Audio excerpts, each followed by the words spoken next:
Esplêndido, ao som do mar e a luz do céu profundo, fulguras obras e florão da América, iluminado ao sol do novo mundo, do que a terra mais variedade, os sonhos lindos campos têm mais flores, nossos bosques têm mais vida, nossa vida no teu seio mais amor.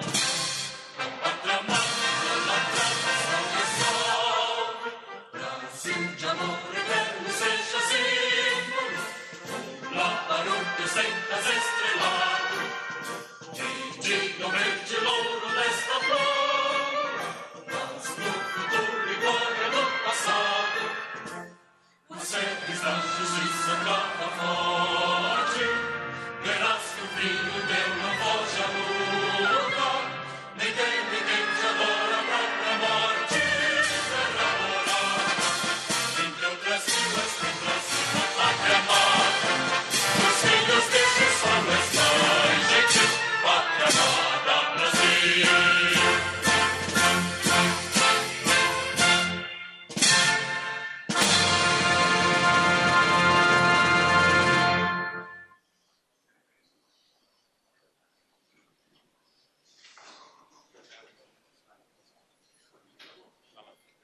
Para uso da palavra, o secretário especial de Comunicação Social da Secretaria de Governo, Fábio Weingarten.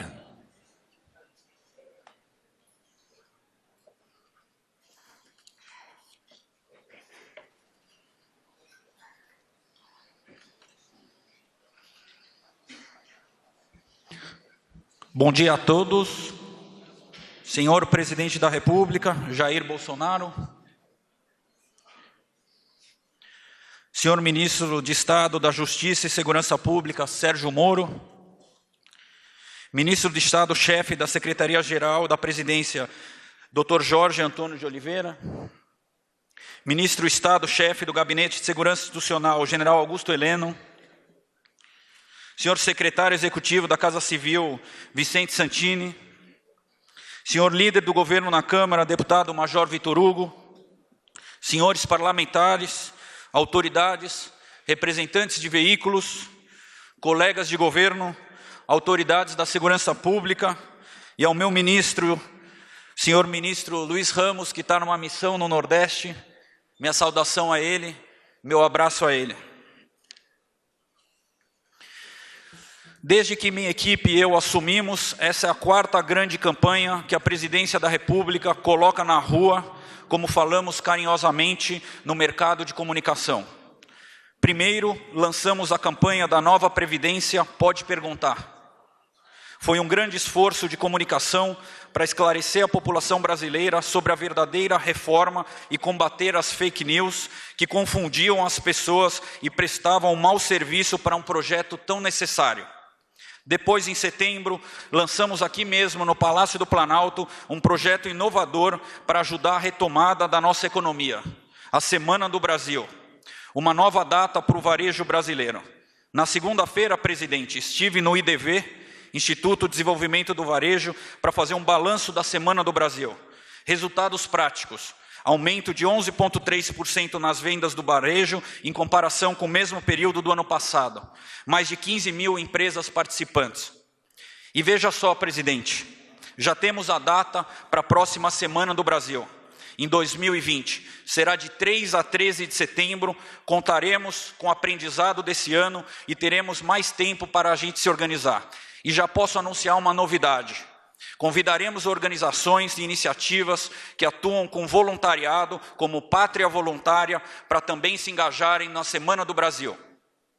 Também em setembro, numa verdadeira força-tarefa, lançamos uma campanha para defender a imagem do Brasil no exterior. Comerciais de TV, internet, em vários idiomas, inglês, francês, alemão, espanhol, para mostrar o Brasil com S para o Brasil com Z, que olha apenas um lado da notícia.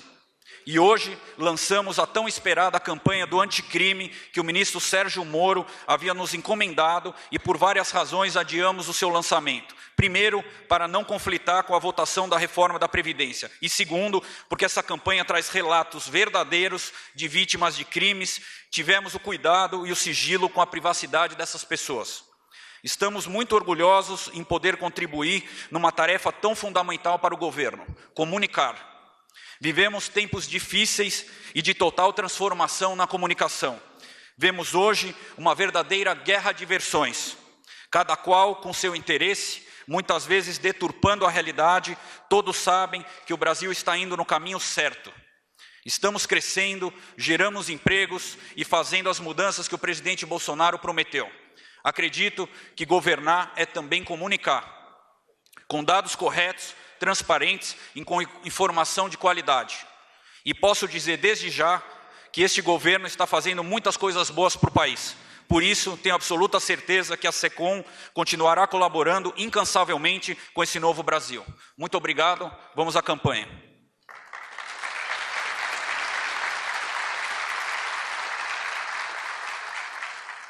A primeira peça que nós vamos ver do pacote anticrime trata da Virgínia, viúva, ex-esposa, esposa de um delegado federal que foi morto tendo sua casa invadida numa saidinha de Dia das Mães. Caso real, a Virgínia é a viúva. Vamos ao filme? Meu nome é Virgínia e eu fui condenada a viver com a dor de ver meu marido assassinado dentro de casa por um criminoso com um saidão. Quando a lei não é rigorosa, quem é punida é a vítima. É por isso que o governo federal está propondo medidas que negam aos condenados por crime hediondo o benefício de saídas temporárias. É hora de ter um sistema mais ágil para combater os crimes violentos, o crime organizado e a corrupção. Pacote anticrime. A lei tem que estar acima da impunidade.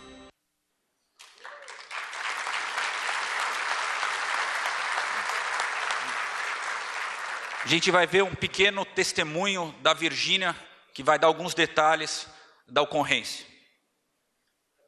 Chama a polícia, eu estou baleado. E foi a última coisa que ele falou.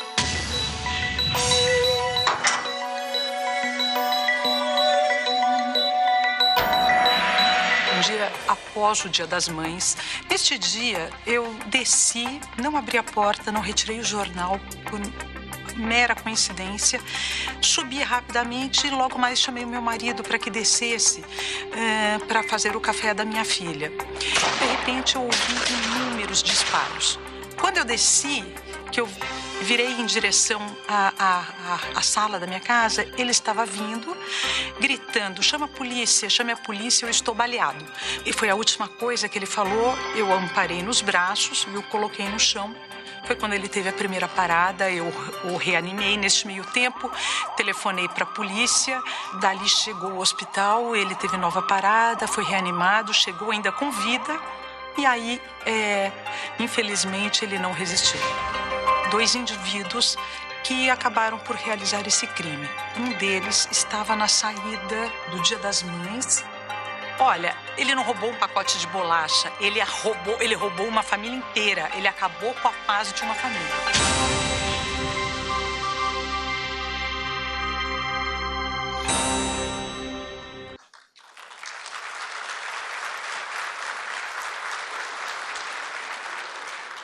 Vamos à segunda peça publicitária, a peça do Rafael. Teve o pai morto, assassinado, depois de condenado pelo tribunal do júri. Caso real. Meu nome é Rafael e meu pai foi morto na porta de casa. Fui condenado a viver com a dor de ver o assassino andando pelas ruas. Quando a lei não é rigorosa, quem é punida é a vítima.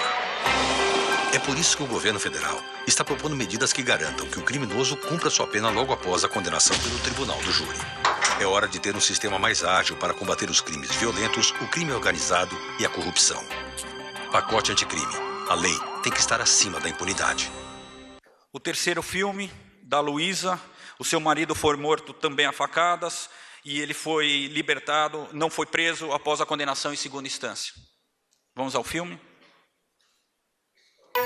Meu nome é Luísa e meu marido foi morto a facadas. Fui condenada a ter que suportar a dor de ver o assassino solto, mesmo já sentenciado em segunda instância.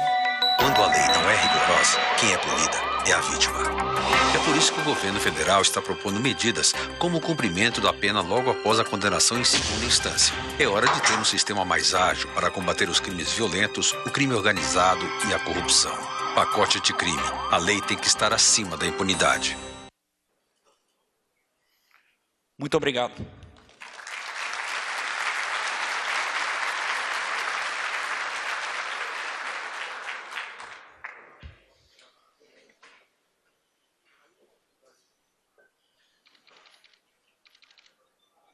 A seguir, ouviremos as palavras do ministro de Estado da Justiça e Segurança Pública, Sérgio Moro.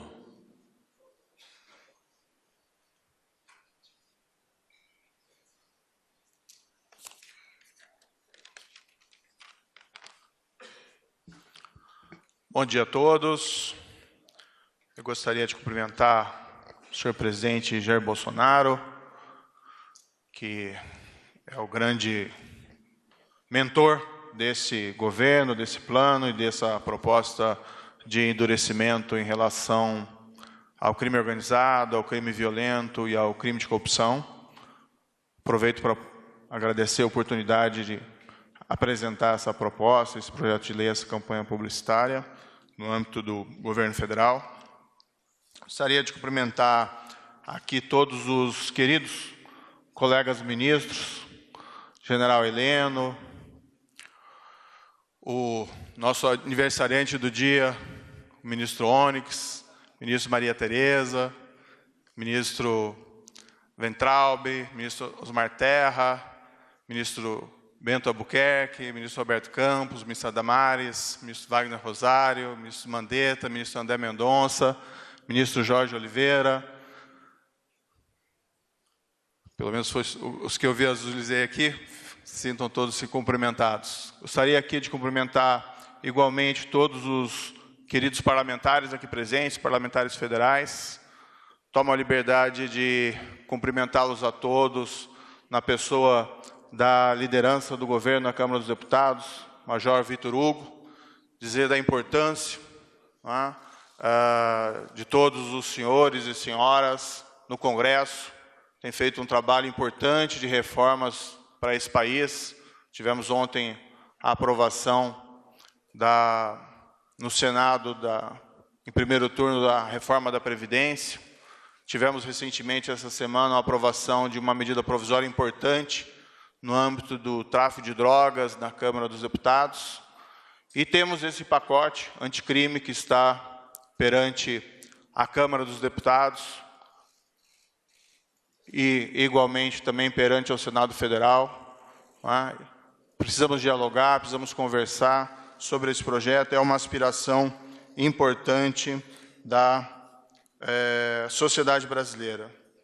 Gostaria aqui de cumprimentar os governadores presentes, faço na pessoa do governador Antônio Denário, cumprimentar a minha equipe, cumprimentar todos, senhoras e senhores aqui presentes, dos mais variados órgãos administrativos. Gostaria aqui de mandar uma mensagem especial de desejo de recuperação ao general Vilas Boas, que por problemas de saúde acabou sendo internado. Espero que ele tenha uma pronta recuperação. O general Vilas Boas, sempre um exemplo para todos nós, um homem dos mais respeitados da vida pública brasileira. Gostaria aqui de cumprimentar o Fábio Weingarten por essa campanha que foi aqui realizada. Realmente houve adiamentos por motivos circunstanciais, mas o mais importante, ela está pronta no momento oportuno. E aqui nós vemos uma campanha que nunca foi feita. nunca foi feita uma campanha publicitária em prol da aprovação de leis mais rigorosas no que se refere ao enfrentamento da criminalidade. Senhor presidente, há não muito tempo havia uma certa percepção de que vivíamos em uma terra sem lei e sem justiça. Não raramente, filmes que encerravam com fugas de criminosos terminavam com cenas em pousos no Rio de Janeiro. Nós vivenciamos nos últimos 5 anos, principalmente, revelações de um grande sistema de corrupção que gerava até mesmo incredulidade daqueles que tinham conhecimento desses fatos. Nós assistimos, pelo menos nos últimos 15 anos, um crescimento e fortalecimento das organizações criminosas no Brasil, organizações que muitas vezes o Estado não tinha coragem de enfrentá-las. Nós vimos o crescimento, mesmo em períodos de prosperidade econômica, da criminalidade violenta, podendo ser citado um recorde de mais de 60 mil assassinatos no ano de 2016. Nós vimos o Brasil se tornar um abrigo para criminosos comuns, muitos deles envolvidos em atividades terroristas. Nós vimos até mesmo a audácia de criminosos praticando atentados contra a sociedade civil e até mesmo contra um candidato à presidência da República. Todos esses fatos nos entristeceram, mas creio que é possível nós afirmarmos que esses tempos acabaram. O Brasil, durante o seu governo, isso Vossa Excelência tem reiteradamente afirmado, não vai ser mais um paraíso para criminosos. E o que nós temos visto desde o início do ano, embora haja muito a ser feito, reflete essa mudança de política. Hoje mesmo foi publicado que nos primeiros 7 meses desse ano houve uma queda de cerca de 22% do número de assassinatos no Brasil em comparação com o mesmo período do ano anterior. 22% aqui representam exatamente 7.109 pessoas que não perderam a vida. 7.109 pessoas que não morreram assassinados por crimes violentos, a menos do que o número de assassinados em relação ao ano anterior. Nós temos visto uma série de ações executivas importantes, diga-se assim, também dos estados, dos governadores, mas nós temos visto ações incisivas da parte do governo federal, comandado por Vossa Excelência, contra a criminalidade. Refletida, por exemplo, recordes de apreensões de cocaína pela Polícia Federal, recordes de apreensão e sequestros de bens de organizações criminosas pela Polícia Federal, recordes de apreensões e de atuação da Polícia Rodoviária Federal, a Força Nacional, uma força poderosa do governo federal, cada vez mais atuante, cada vez mais requisitada, cada vez mais valorizada e atendendo uma série de crises de segurança pontuais, mas que são rapidamente debeladas pela ação enérgica do governo federal. Tudo isso tem refletido em melhores indicadores de criminalidade, cumprindo assim os compromissos assumidos com a população brasileira por esse novo governo federal. Mas, paralelamente, embora se possa fazer muito através de ações executivas, nós precisamos dar aos nossos agentes encarregados da aplicação da lei melhores instrumentos. Nós precisamos de mudanças legislativas para consolidar os avanços contra a corrupção que tivemos nos últimos 5 anos, para que nós possamos aprofundar essa atuação contra o crime organizado e a criminalidade e violência.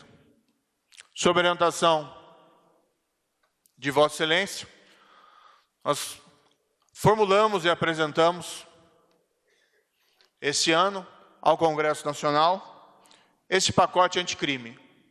Basicamente, 3 projetos de lei que tratam de aspectos diferenciados, com várias medidas que são importantes para que nós possamos avançar nessa área. Ações executivas são importantes, mas mudanças legislativas são igualmente fundamentais. Não só pelo valor intrínseco dessas medidas, mas igualmente para que não só o governo, mas também o Congresso possam mandar uma mensagem clara para a sociedade que os tempos do Brasil sem lei e sem justiça chegaram ao final.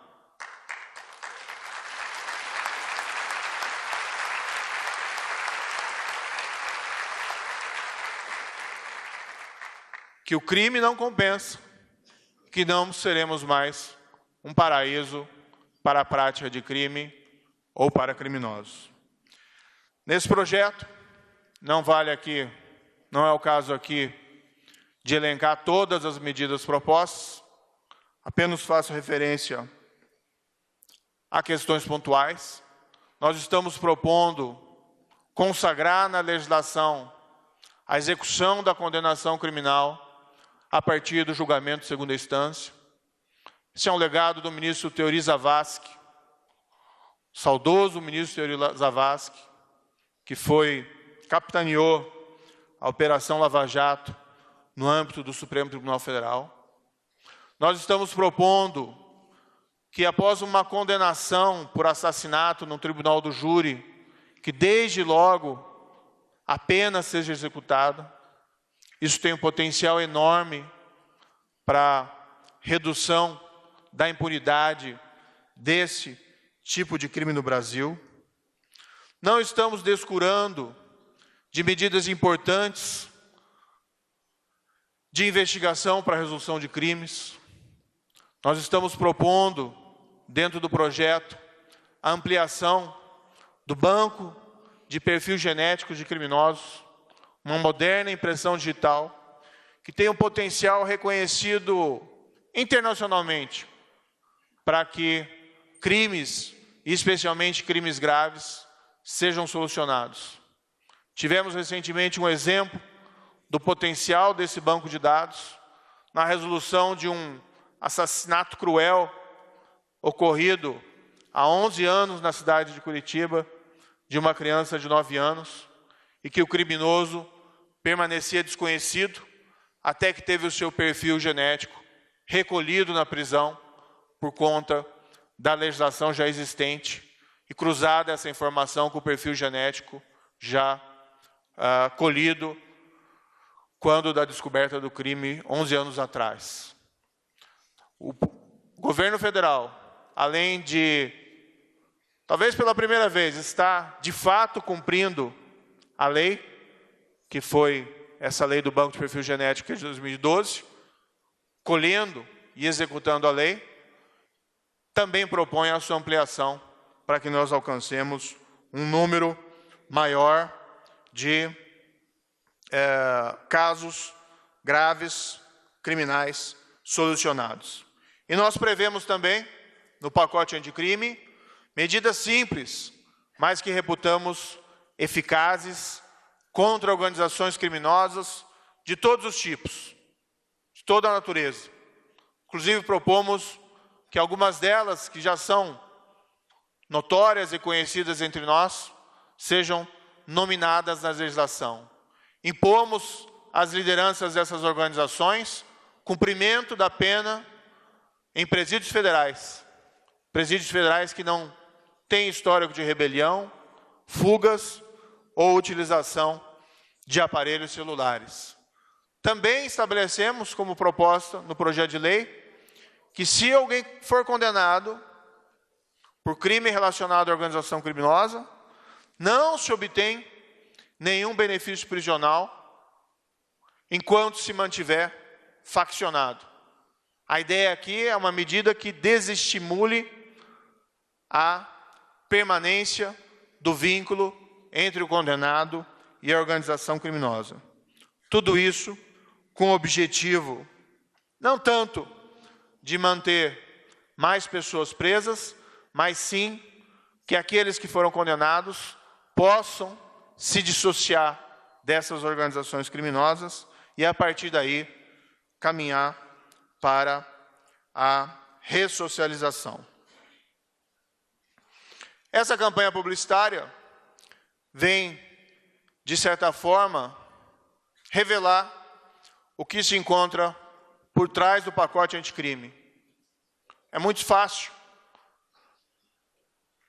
citar números, seja os números trágicos que tínhamos anteriormente, 60 mil homicídios, seja dos números mais alvissareiros, dos 7.109 assassinatos a menos. Mas por trás de cada um desses crimes existe uma história de uma pessoa. E esse é o propósito da campanha publicitária.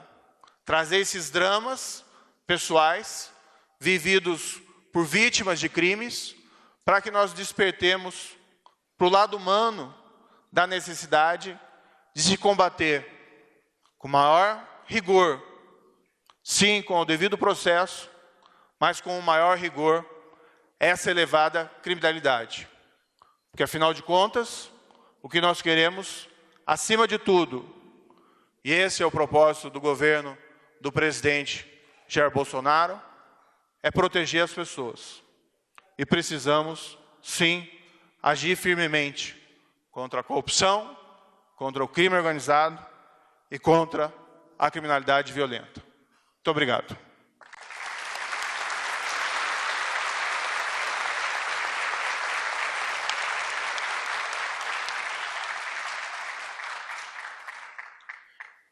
Senhoras e senhores, com a palavra o presidente da República, Jair Bolsonaro.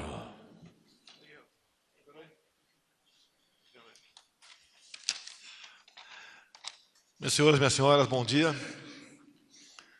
Eu cheguei no Rio de Janeiro em 1974, em Resende. Depois fiquei 3 anos fora e retornei para nunca mais sair do Rio de Janeiro. Entrei na política em 88. Depois assisti um governador recém-eleito mudar completamente a política de segurança em meu estado. Não precisava dizer que era para pior.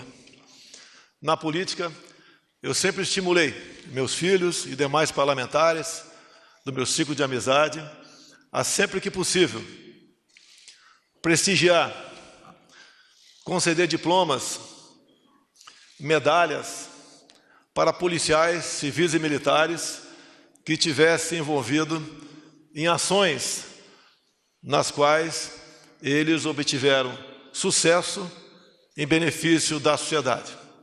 Foram centenas de momentos que eu e meus filhos homenageamos esses verdadeiros heróis num estado onde o crime, com toda certeza, se faz de forma mais aguda. E ao longo dessas últimas décadas, assistimos que essa política cada vez mais piorava a questão da segurança pública. E sempre pensava comigo, quando tiver oportunidade um dia, vamos buscar uma maneira de mudar. Aos jovens parlamentares que estão aqui. Hoje, muitos de vocês aqui integram o que se chama bancada da bala. Uma maneira de depreciar o trabalho de vocês. Lá atrás, quase que de forma isolada. Pelo que eu me lembro, lá dentro da Câmara, era eu e o então coronel Alberto Fraga, que sozinhos seguravam uma onda contra os policiais. Inclusive, Sérgio Moro, um projeto de lei, acredite se quiser, determinando que os policiais, sniper, os atiradores de escola, fossem proibidos de usar balaclava. Ou seja, para expô-los, inibi-los a não cumprir com o seu trabalho no momento grave. Que mesmo um policial que está atrás de um fuzil de precisão, apontando para um marginal que tem à sua frente um inocente, para ele pensar 2, 3 vezes antes de puxar o gatilho. Não raras vezes, isso aconteceu no Rio de Janeiro, e o policial teve seus problemas. E o tempo passando, e essa política cada vez mais piorando. É um sinal claro, colegas parlamentares, que o que foi feito até o ano passado estava no caminho errado, que a violência só subia, só aumentava. Chegando, tive a satisfação de que o então juiz Sérgio Moro aceitasse vir trabalhar conosco. Um homem que abriu mão de 22 anos de magistratura. E agora, em parte, nós conversamos muito, ele também sente que somos impotentes em algum momento, mas estamos vagarosamente conseguindo ganhar a guerra da informação, tendo o apoio de deputados e senadores, estamos mudando. Agora, mais do que isso, é a postura. Uma das medidas, iniciativa do Sérgio Moro, foi espalhar pelo Brasil, ou tirar do seu habitat presos perigosos. Por si só, a cadeia de informação foi cortada, o crime diminuiu.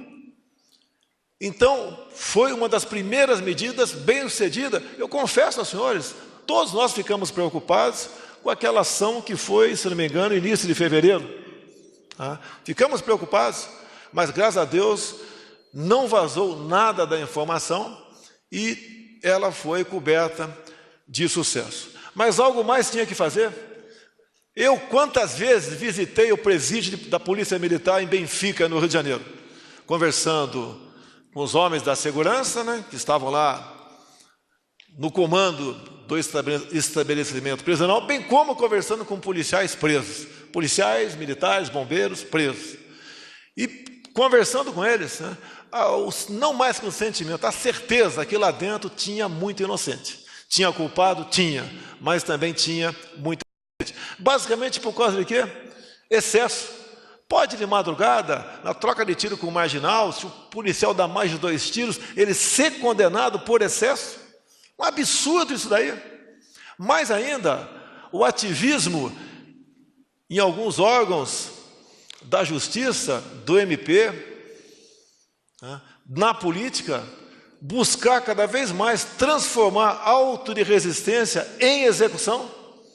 É doloroso você ver um policial, chefe de família, preso por causa disso. Muitas vezes a gente vê que um policial militar, que é mais conhecido, né, ser alçado para uma função e vem a imprensa dizer, ele tem 20 auto-resistência, tinha que ter 50. É sinal que ele trabalha, que ele faz sua parte e que não morreu.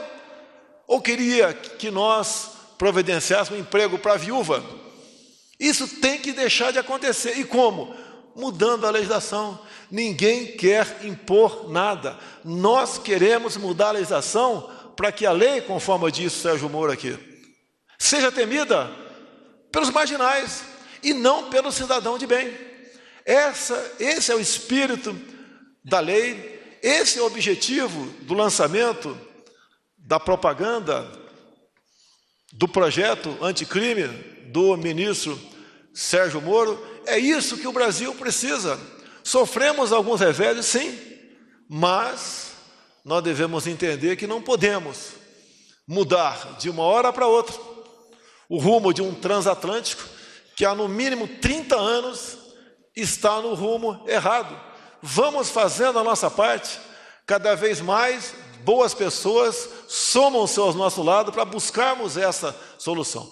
Quem já morou no Rio de Janeiro, tem parente no Rio, qual a grande preocupação? É a vida dos nossos filhos, nossos pais, parentes e amigos. Não raras vezes fui no cemitério Jardim da Saudade acompanhar enterro de policiais militares, de militares das Forças Armadas, de civis do nosso ciclo de amizade, vitimados por esses criminosos.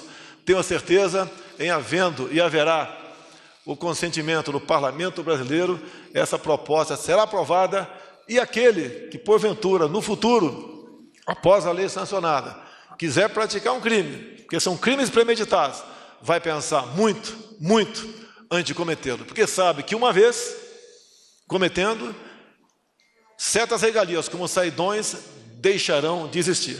Saidão, para mim, pode existir, Sérgio Moro, da cela para o pátio da prisão. Eu acho que está bom, tá? Não anda mais além disso. Então, prezado Sérgio Moro, equipe, demais ministros, e me dirigir agora a um ministro que devia estar aqui na frente, mas não está. O que um homem feliz, recém-casado, faz no dia do teu aniversário? Fica um pouco mais tarde na cama. Então o Onix está perdoado por ter chegado 10 minutos atrasado aqui. Parabéns, Onix. Parabéns a todo mundo. Obrigado, Sérgio Moro. Obrigado, meu Brasil. Está encerrada esta cerimônia.